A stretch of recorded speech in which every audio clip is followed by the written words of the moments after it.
Hello friends, this is Durga from ITversity. As you guys are aware, we are talking about Java foundations from the perspective of programming. And here I am working with Rishi to create the content. And so far we have covered a bit of fundamentals about computers, and also we are talking about basic programming. So far, we have spoken about data types and variables, methods, decision statements, operators, and also have covered loops as part of the last couple of videos. Now we'll take it further. We'll try to write more functions, and then we'll understand what is the recursion and arrays as part of this video and few subsequent videos. That being said, I have given exercise to Rishi, so we'll start reviewing that exercise. Okay, just give me a moment, Rishi.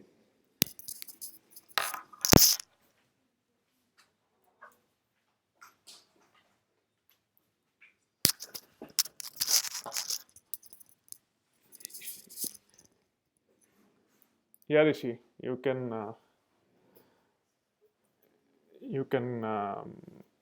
start explaining about the exercise I have given yesterday. Okay. So first of all, I couldn't really find time to do it because I had to take my driving test today. Oh, so you got Yeah. your license? No, I got my permit to get my license Okay, okay. it's more complicated. Yeah, that's fine. Okay. So whatever time I had, I thought of it. So Yeah, I got you got it right. Yeah, go ahead and explain. yeah.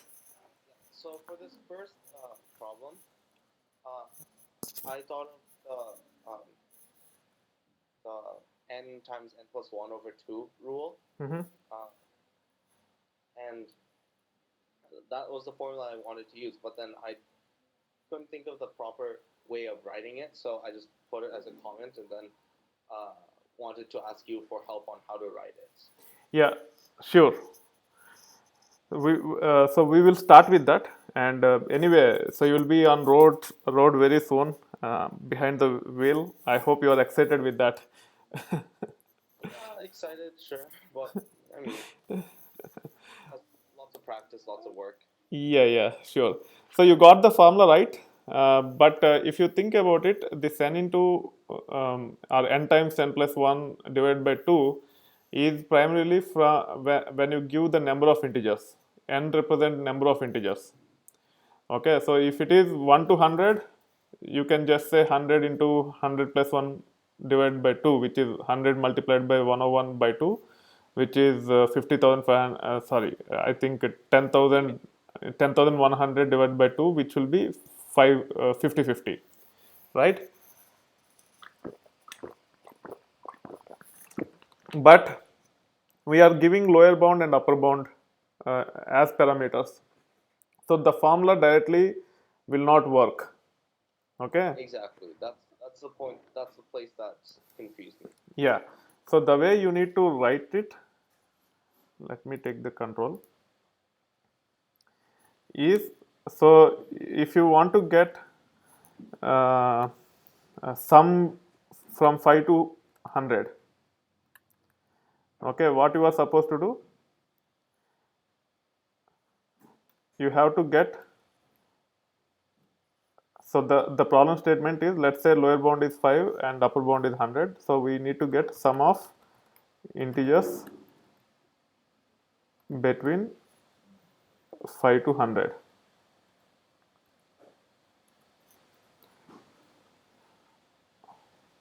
Okay, let us put it in the top.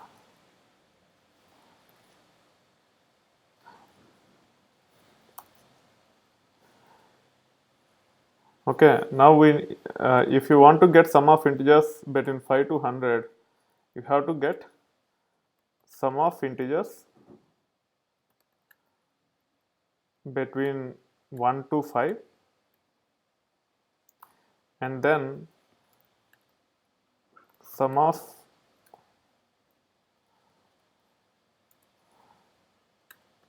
integers between